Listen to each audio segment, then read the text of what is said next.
നമസ്കാരം. മലയാളി വാർത്ത ഇൻസൈഡിലേക്ക് സ്വാഗതം.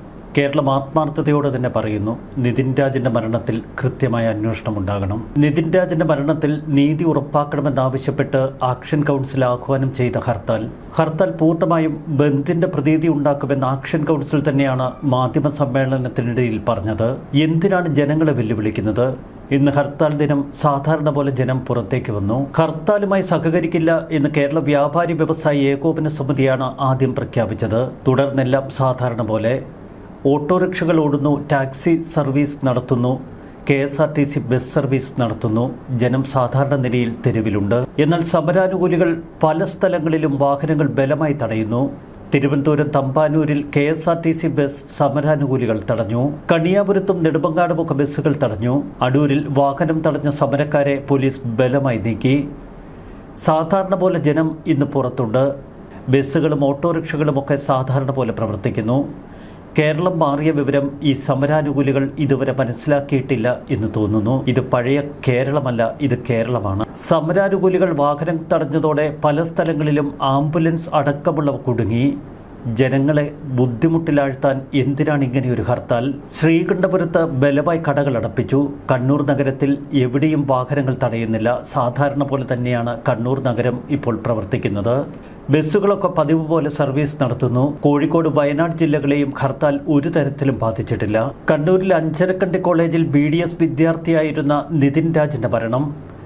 ഈ മരണവുമായി ബന്ധപ്പെട്ട അന്വേഷണത്തിൽ നീതി ഉറപ്പാക്കണമെന്നാവശ്യപ്പെട്ടാണ് ആക്ഷൻ കൗൺസിലും വിവിധ ദളിത് സംഘടനകളും ഹർത്താലിന് ആഹ്വാനം ചെയ്തത്. രാവിലെ 6 മുതൽ വൈകിട്ട് 6 വരെയാണ് ഹർത്താൽ. ബസ്സുകളോ മറ്റ് വാഹനങ്ങളോ ബലമായി തടയില്ല, വ്യാപാര സ്ഥാപനങ്ങൾ അടപ്പിക്കില്ല എന്നാണ് ആക്ഷൻ കൗൺസിൽ നേരത്തെ പറഞ്ഞത്. എന്നാൽ അതിനു വിരുദ്ധമായി പല സ്ഥലങ്ങളിലും സമരാനുകൂലികൾ ജനങ്ങൾക്ക് നേരെ കുതിര കയറുന്നു. രാവിലെ തന്നെ ഹർത്താൽ പൊളിഞ്ഞുവെന്ന് സമരാനുകൂലികൾ മനസ്സിലാക്കി. ഇതിനെ തുടർന്നാണ് ഹർത്താൽ സർക്കാർ പൊളിച്ചുവെന്ന് സമരക്കാർ പറഞ്ഞത്. പഠിച്ച പണി 18 സമരാനുകൂലികൾ രാവിലെ മുതൽ പയറ്റുകയാണ് ഈ ഹർത്താൽ വിജയിപ്പിക്കാൻ. അതിനായി അവർ പല സ്ഥലങ്ങളിലും കടകളടപ്പിക്കുന്നു, വാഹനങ്ങൾ തടയുന്നു. തിരുവനന്തപുരം തമ്പാനൂരിൽ പ്രതിഷേധക്കാർ തടഞ്ഞ ബസ്സിലെ യാത്രക്കാർ ഇളകി. അവർ സമരക്കാരെ ഓടിക്കുന്ന കാഴ്ച കൗതുകമുണർത്തി. തിരുവനന്തപുരം, കാസർഗോഡ്, കണ്ണൂർ, കോഴിക്കോട്, ഇടുക്കി, പാലക്കാട് ജില്ലകളിൽ ഹർത്താൽ അനുകൂലികൾ വാഹനം തടഞ്ഞു. എന്നാൽ പല സ്ഥലങ്ങളിലും പോലീസും നാട്ടുകാരും ഇടപെട്ട് ഹർത്താൽ അനുകൂലികളെ ഓടിക്കുന്നു. ചില സ്ഥലങ്ങളിൽ ഹർത്താൽ അനുകൂലികളെ പോലീസ് അറസ്റ്റ് ചെയ്ത് നീക്കി.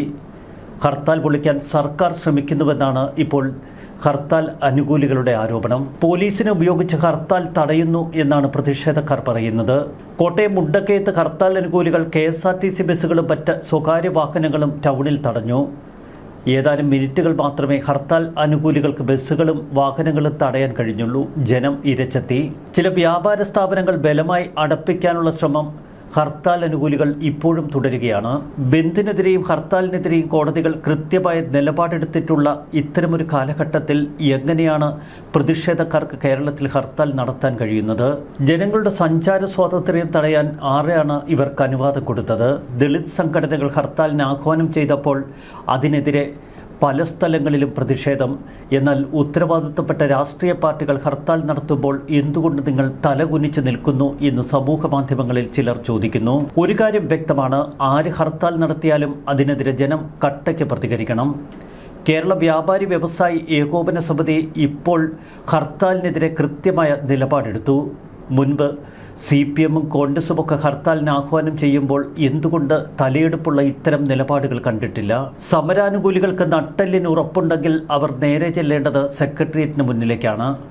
അവിടെ ഉദ്യോഗസ്ഥരെ അവർ ഗേറ്റിന് മുന്നിൽ തടയണം. മന്ത്രിമാരെ അവർ തടഞ്ഞു നിർത്തണം.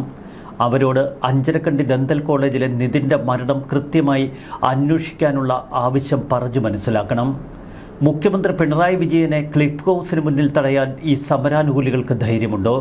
അതിനു പകരം കേരളത്തിലെ പാവപ്പെട്ട സാധാരണ ജനങ്ങളെ എന്തിനാണിങ്ങനെ വഴിയിൽ തടഞ്ഞിടുന്നത്? യഥാർത്ഥ പ്രതികളോട് കളിക്കാൻ ആർക്കും ചങ്കുറപ്പില്ല.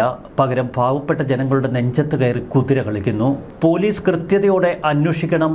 നിതിൻ്റെ മരണത്തിന് ഉത്തരവാദികളായവരെ ജയിലിലടയ്ക്കണം. അതിനു പകരം ഹർത്താൽ നടത്തി ജനങ്ങളെ വീടുകളിൽ ഇരുത്തിയത് കൊണ്ട് എന്ത് പ്രയോജനം?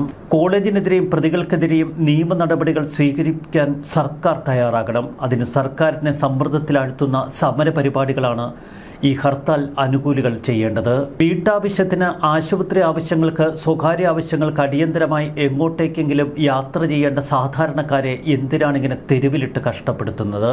ഏറെ കാലഹരണപ്പെട്ട ഒരു സമരായുധമാണ് ഹർത്താൽ എന്ന് എന്തുകൊണ്ട് ഈ പ്രതിഷേധക്കാർ തിരിച്ചറിയുന്നില്ല? ജനം എന്നെ തള്ളിക്കളഞ്ഞതാണ് ഇത്തരം ഹർത്താൽ ആഭാസങ്ങൾ. ജനങ്ങളുടെ നിത്യജീവിതത്തിന് തടസ്സമില്ലാത്ത സമര പരിപാടികളായിരിക്കണം ഇത്തരം സന്ദർഭങ്ങളിൽ പുറത്തെടുക്കേണ്ടത്. അതല്ലാതെ സാധാരണ ജനത്തെ വഴിയിൽ തടഞ്ഞിട്ടും ബസ്സുകൾ തടഞ്ഞ് അവരെ പീഡിപ്പിച്ചിട്ടും നിങ്ങൾക്ക് എന്ത് കിട്ടാൻ? ഹർത്താൽ ജനദ്രോഹമാണ് എന്ന് തിരിച്ചറിഞ്ഞതോടെയാണ് പല സ്ഥലങ്ങളിലും ഇപ്പോൾ ഹർത്താൽ അനുകൂലികളെ അവർ തിരിച്ചോടിക്കുന്നത്. ഹർത്താൽ അനുകൂലികളും ആകെ പരിഭ്രാന്തിയിലാണ്. ഹർത്താൽ പരാജയപ്പെട്ടാൽ അത് തങ്ങൾക്ക് വലിയ ക്ഷീണമുണ്ടാക്കുമെന്ന് അവർ മനസ്സിലാക്കുന്നു. കേരളത്തിൽ ഒരു ദിവസത്തെ ഹർത്താൽ കൊണ്ടുണ്ടാകുന്ന നഷ്ടം ഏകദേശം 2000 കോടി രൂപയുടേതാണ്. പൊതുമേഖല ഉൽപാദന മേഖലയിലാണ് ഏറ്റവും വലിയ നഷ്ടം. 110 കോടിയിലേറെ അവിടെ നഷ്ടമുണ്ടാകുന്നു.